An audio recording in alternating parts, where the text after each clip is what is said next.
Hi friends, welcome to my channel. అందరి ముందు జోష్నా చంప పగలగొట్టి నిజాన్ని బయటపెట్టిన దీప, ప్రాణాపాయ స్థితిలో ఉన్న కార్తిక్. అసలు ఇదంతా ఎలా జరగబోతుందనేది ఈ వీడియోలో తెలుసుకుందాం. దశరథ, శివనారాయణ ఇద్దరు కూడా మాట్లాడుకుంటూ ఉంటారు. అప్పుడే అక్కడికి వచ్చిన జోష్నా వాళ్ళ మాటల్ని చాటుగా వింటూ ఉంటుంది. ఇంతలో శివనారాయణ దశరథతో ఇలా అంటూ ఉంటాడు, ఆస్తి మాత్రం మీకే రాశాను, కానీ మన కంపెనీ మాత్రం నేను నా కూతురు పేరు మీదే రాశాను దశరథ అని అంటూ షాక్ ఇస్తాడు శివనారాయణ. ఏంటి నాన్న మీరు చెప్పేది అని అంటూ ఉంటాడు శివనారాయణ. అవునరా, నా ఆస్తి మొత్తం కూడా మీకే రాశాను, కానీ కంపెనీ మాత్రం జోష్నా రెస్టారెంట్ ఆఫ్ కంపెనీ మొత్తం కూడా నేను నా కూతురు పేరు మీదే రాశాను. నీ తర్వాత జోష్నా అంత సమర్థవంతంగా కంపెనీని రన్ చేయలేదు. సమర్థవంతంగా రన్ చేసేది కార్తిక్ మాత్రమే. కార్తిక్ మళ్ళీ మన తదనంతరం కార్తిక్ని CEO పదవి నుంచి జోష్నా తొలగించి తను ఏదైనా చేయగలదు. కష్టపడి ఎన్నో ఆశలతో నిర్మించుకున్న నా కలల కోట కూలిపోకూడదు. అందుకని సరైన సమర్థుడు నా మనవడే అని తెలుసుకొని ఆ కంపెనీ నుంచి నా మనవడు ఎప్పుడు కూడా బయటికి వెళ్ళకపోకూడదని ఆ రోజు నేను లాయర్ చేత మరొక వీలునామా రాయించింది అదే అని అంటూ ఇక షాక్ ఇస్తాడు శివనారాయణ జోష్నాకి. అది విని జోష్నా షాక్ అయిపోతూ, తాత ఎంత పని చేశావు, కంపెనీని బావ పేరు మీద రాసి పూర్తిగా నాకు కాకుండా చేసేసావా అని జోష్నా అయితే కోపంతో రగిలిపోతూ ఉంటుంది. ఈ విషయాన్ని నేను 2 రోజుల్లో కార్తిక్ పుట్టినరోజు వస్తుంది కదా, ఆ రోజే చెప్తాను అని అంటూ ఉంటాడు శివనారాయణ. ఇక అది విని జోష్నా అయితే కోపంతో రగిలిపోతూ ఇక గదిలోకి వెళ్తుంది. గదిలోకి వెళ్ళిన తరువాత అప్పుడే పారిజాతం, ఏంటి అంత కోపంగా ఉన్నావు, ఏం జరిగింది అని అడుగుతూ ఉంటుంది పారిజాతం. ఏం జరుగుతుందేంటి గ్రాని, ఆస్తి మొత్తం కొడుకు కోడలి పేరు మీద రాసి కంపెనీని కూతురు పేరు మీద రాశాడు శివనారాయణ అని అంటూ ఉంటుంది జోష్నా. అప్పుడే ఇక ఆ మాట విని ఒక్కసారే పారిజాతం షాక్ అయిపోతూ, జోష్నా మీ తాతని పేరు పెట్టి పిలుస్తున్నావేంటి అని అంటూ ఉంటుంది. తాత ఏమన్నానా, అసలు నేనొక్క దాన్ని ఉన్నానని ఆయనకి గుర్తు లేదా, నేను ఆయన కొడుకు కూతుర్నని ఆయనకి తెలుసు కదా, నాకైతే వాళ్ళు తల్లిదండ్రులు కాదని తెలుసు, కానీ నేను వాళ్ళ కడుపునే పుట్టానని వాళ్ళకైతే తెలుసు కదా, ఇంకా నేను ఈ ఇంటి వారసురాలని వాళ్ళకి తెలియదు కదా. కానీ మా తాత మాత్రం కంపెనీని కూతురు పేరు మీద రాశాడు, ఆస్తిని కొడుకు కోడలు పేరు మీద రాసి తదనంతరం వారసులకు వచ్చేలాగా వీలునామా రాయించాడు. అంటే ఈలోపు అసలు వారసురాలు వస్తే ఆ అసలు వారసురాలకి ఆస్తి మొత్తం పోతుంది అని అంటూ ఉంటుంది జోష్నా. నువ్వు కలల కన్నా కోట కూలిపోతుంది అని అంటూ ఉంటుంది పారిజాతంతో. అప్పుడే ఇక పారిజాతం ఆ మాట విని, ముసలోడు ఇంత పని చేస్తాడని అనుకోలేదు జోష్నా అని అంటూ ఉంటుంది. అనుకోవాలి గ్రాని, అనుకోవాలి, కానీ ఇప్పటి వరకు నేను నీ మాట వినలేదని నువ్వు ఇష్టం వచ్చినట్టు నన్ను తిట్టావు, చూసావా ఏం జరిగిందో అని అంటూ ఉంటుంది జోష్నా. ఆస్తి మొత్తం కూడా మీ అమ్మా నాన్న పేరు మీద ఉంది. దశరథ సంతకం పెట్టడం, సుమిత్రలో కూడా చాలా మార్పు వచ్చింది కాబట్టి సుమిత్ర కూడా సంతకం పెట్టడం, ఇప్పుడు ఏం చేద్దామే అని అంటూ ఉంటుంది జోష్నాతో పారిజాతం అయితే. అప్పుడే ఇక నువ్వు సైలెంట్గా ఉండు, నేను ఏం చేయాలో నేను చూసుకుంటాను అని అంటూ ఉంటుంది.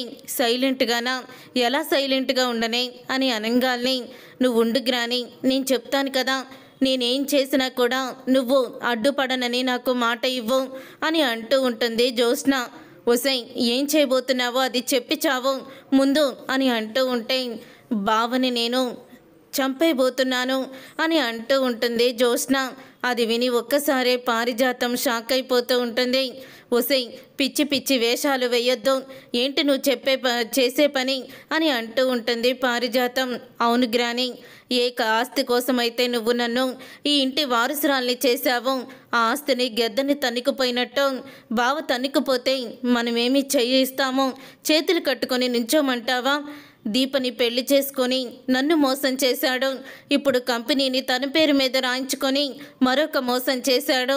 బావ నాకు దక్కడని నాకు కన్ఫర్మ్ అయిపోయింది గ్రాని. అందుకని నాకు దక్కంది ఎవరికి కూడా దక్కడానికి వీల్లేదు అనే కాన్సెప్ట్ నాది కదా. అందుకని నిర్ణయానికి వచ్చాను. నువ్వు కాదనుకు గ్రాని. ఎందుకంటే బావ అడ్డు తొలగించుకుంటే దీప అడ్డు తొలగిపోతుంది. ఈ ఇంటికి నేనే దిక్కవుతాను అని అంటూ ఉంటుంది జ్యోత్స్న. అప్పుడే ఇక పారిజాతం ఆలోచిస్తుంది. పారిజాతం ఆలోచించి సరేనే నీ ఇష్టం వచ్చినట్టు చెయ్యి అని అంటూ ఉంటుంది పారిజాతం. అప్పుడు ఇక రౌడీలకి ఫోన్ చేస్తుంది జ్యోత్స్న. రౌడీలకి ఫోన్ చేసి నేను వాట్సాప్లో ఒక ఫోటోని పంపిస్తున్నాను. రేపు అతను స్కూల్లో తన కూతుర్ని డ్రాప్ చేయడానికి వెళ్తాడు. అతన్ని అక్కడే ఫినిష్ చేసేయండి అని అంటూ ఉంటుంది జ్యోత్స్న. అప్పుడు అది విని పారిజాతం ఎందుకో నాకు భయమేస్తుంది అని అంటూ ఉంటుంది. పారిజాతం ఏం భయపడకు గ్రాని, మన పేరేమీ బయటికి రాదులే అని అంటూ ఉంటుంది జ్యోత్స్న. ఉదయం అవుతుంది.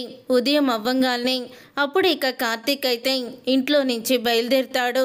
అలా కార్తీక్ ఇంట్లో నుంచి బయలుదేరేటప్పుడు సరిగ్గా ఎవరో కానీ తుమ్ముతారు. తుమ్మడంతో ఆగు బావా, శకునం బాగోలేదు, లోపలికి వచ్చి మంచినీళ్ళు తాగి వెళ్ళు అని అంటూ ఉంటుంది దీప.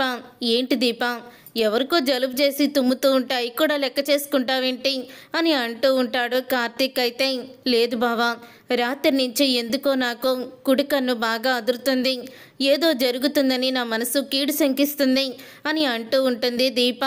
నీవన్నీ కూడా అలాంటి నమ్మకాలే, అలాంటివేవి మనసులో పెట్టుకోకు అని కార్తీక్ అయితే బయలుదేరుతూ ఉంటే నేను వస్తాను బావా అంటూ స్కూటీ అయితే శౌర్యతో పాటు దీప కూడా ఎక్కి బయలుదేరుతుంది. ఇక శౌర్యని స్కూల్లో డ్రాప్ చేసి వస్తూ ఉంటే అప్పుడే కార్తీక్కి రౌడీలు అయితే ఎదురు పడతారు. వెనకాలన్న దీప అయితే ఎవరు బాబా వీళ్ళు అని అంటూ ఉంటుంది. నాకేం తెలుసు, ఏంటి బండికి అడ్డంగా నుంచున్నారు, పక్కకి వెళ్ళండి అని అంటూ ఉంటాడు. కార్తీక్ అయితే నిన్ను లేపేసి అప్పుడు పక్కకి వెళ్తాము అని రౌడీలు అయితే అంటారు. ఆ మాట విని దీప షాక్ అయిపోతూ ఉంటుంది. ఇక దీప షాక్ అయిపోతూ బావా వీళ్ళు రౌడీలా ఉన్నారు అని అంటూ ఉంటుంది. అప్పుడు ఇక రౌడీలు అని చితక బాదుతాడు కార్తీక్ అయితే. తర్వాత ఇక దీప కూడా రౌడీల్ని కొడుతుంది. దీపని ఒక రౌడీ గట్టిగా తనని నెట్టేయడంతో తన తలకి గాయం కూడా అవి స్పృహ కోల్పోతుంది. అది చూసి కార్తీక్ అయితే రౌడీల్ని ఇంకా చితకబాదుతూ ఉంటాడు. అప్పుడు ఇక రౌడీలో ఒక అతను వెనక నుంచి వచ్చి కార్తీక్ని కడుపులో అయితే కత్తితో పొడుస్తాడు. ఇక దాంతో ఒక్కసారి కార్తీక్ అయితే అక్కడికక్కడే కుప్పకూలిపోతాడు. ఇంకా ఇంతలో స్పృహలోకి వచ్చిన దీప అయితే మరొకసారి కార్తీక్ కడుపులో కత్తితో పడవడానికి వస్తున్న ఇక రౌడీని కర్రతో కొట్టి చితకబాదుతుంది. ఇక ఇంతలో అటువైపుగా పోలీసులు వస్తూ ఉంటే ఇక రౌడీలు అక్కడి నుంచి పారిపోతారు. ఇక తర్వాత దీప కార్తీక్ని హాస్పిటల్కి తీసుకువెళ్ళి జాయిన్ చేస్తుంది. ఇక జాయిన్ చేసి చాలా కోపంగా ఇక శివనారాయణ ఇంటికైతే వస్తుంది. జ్యోత్స్న అని గట్టిగా అరుస్తుంది. ఇక పారిజాతం జ్యోత్స్న ఉలిక్కి పడతారు. ఏంటి ఇదొచ్చింది, కొంపదీసి నువ్వే కార్తీక్ని చంపించాలనుకున్న విషయం తెలిసిపోయిందా ఏంటి అని అంటూ ఉంటుంది పారిజాతం. అలాంటిదేమీ ఉండదులే గ్రాని, నువ్వేమీ భయపడుకో అని అంటూ ఉంటుంది జ్యోత్స్న. అప్పుడు ఇక జ్యోత్స్న అయితే కిందకి వస్తుంది. జ్యోత్స్న కిందకి వచ్చిన తర్వాత అప్పుడే ఇక జ్యోత్స్న చంప పగలగొట్టి ఎందుకు నా భర్తని చంపాలని చూసావు అని నిలదీస్తుంది జ్యోత్స్న అని దీప. ఆ మాట విని సుమిత్ర, శివనారాయణ, దశరథ, పారిజాతం షాక్ అయిపోతూ ఉంటారు. ఏంటి దీప నువ్వు మాట్లాడేది, జ్యోత్స్న కార్తీక్ని చంపించాలనడం ఏంటి అని అంటూ ఉంటాడు శివనారాయణ. అవును తాతయ్య గారు, ఈ జ్యోత్స్న రౌడీల్ని పంపించి నా భర్తని చంపించాలని చూసింది.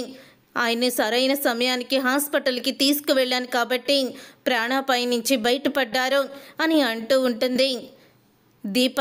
అప్పుడే ఇక ఆ మాట విన్న పారిజాతం అదేంటి, అసలు కార్తీక్ని ఎవరో రౌడీలు పొడిస్తే మా మనవరాలే పొడిచిందని గ్యారంటీ ఏంటి అని అడుగుతూ ఉంటుంది పారిజాతం.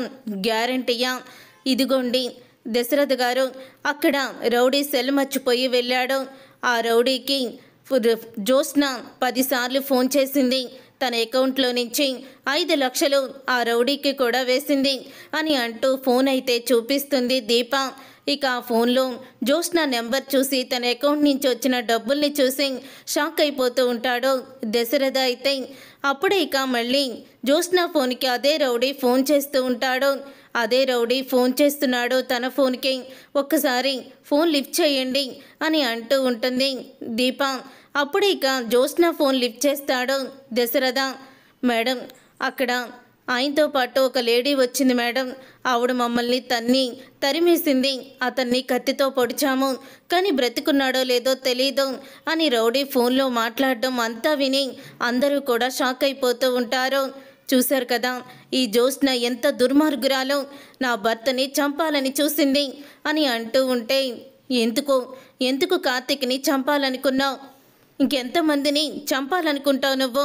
ఆ రోజు దాసు నాకేదో నిజం చెప్పడానికి వస్తే దాసుని తల మీద కొట్టి చంపాలని చూశావు అని దశరథ నిజాన్ని బయట పెట్టేస్తాడు. అది విని పారిజాతం షాక్ అయిపోతూ, ఏంటి నువ్వు చెప్పేది దశరథ అని అడుగుతూ ఉంటుంది. అవును పిన్ని, ఆ రోజు నీ కొడుకు దాసుని చంపాలనుకుంది నా కూతురు జ్యోత్స్నాని అని చెప్పంగానే ఒక్కసారే పారిజాతం షాక్ అయిపోతూ ఉంటుంది. అలాగే జ్యోత్స్న అయితే తను కూడా అలా షాక్ అయిపోయి చూస్తూ ఉంటుంది. దుర్మార్గురాల, నా కొడుకుని చంపాలని చూస్తావా? ఎందుకు చేసావు ఈ పని అని నిలదీస్తూ జ్యోత్స్నాని చంప పగలగొడుతుంది పారిజాతం. అయితే ఏ కొడుకు కోసమో నేను బిడ్డల్ని మార్చేసి నా కొడుకుకు పుట్టిన నిన్ను తీసుకువచ్చి ఇంటి వారసురాల్ని చేశాను, కానీ ఆ విశ్వాసాన్ని కూడా నువ్వు చెట్టుకోలేదు కదా అని నిజాన్ని బయట పెడుతుంది. అది విని శివనారాయణ, ఏమన్నావు? ఇది దాసుకు పుట్టిందా అని అంటూ ఉంటాడు శివనారాయణ. అప్పుడే ఇక పారిజాతం నిజం బయటపడిపోయిందని తెలుసుకొని, నన్ను క్షమించండి, నేను చాలా పెద్ద తప్పు చేశాను. సుమిత్రకి పుట్టిన బిడ్డని నా కొడుకుకు పుట్టిన బిడ్డని మార్చేశాను అని అంటూ ఉంటుంది. ఇక జ్యోత్స్న ఇదంతా చేసిందని తెలియక దీన్ని తీసుకువచ్చి ఇంటికి వారసురాల్ని చెయ్యాలనుకున్నాను అని పారిజాతం నిజాన్ని బయట పెడుతుంది. అప్పుడే అది విని ఒక్కసారే శివనారాయణ కుప్పకూలిపోతాడు. ఇప్పుడు నా మనవరాలు ఎక్కడుంది అని అనుకుంటూ ఉండగా, మీ మనవరాల్ని నేనే తాతయ్య గారు అని దీప నిజాన్ని బయట పెట్టేస్తుంది. చూసారుగా ఫ్రెండ్స్, రాబోయే కథలు ఖచ్చితంగా ఇలాగే జరగబోతుంది. మరి ఇలాగే జరగాలని మీరైతే కోరుకుంటున్నారా?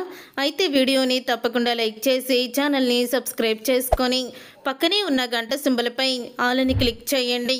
అప్పుడే మేము పెట్టే ప్రతి వీడియో మీరు మిస్ కాకుండా చూసేవచ్చు.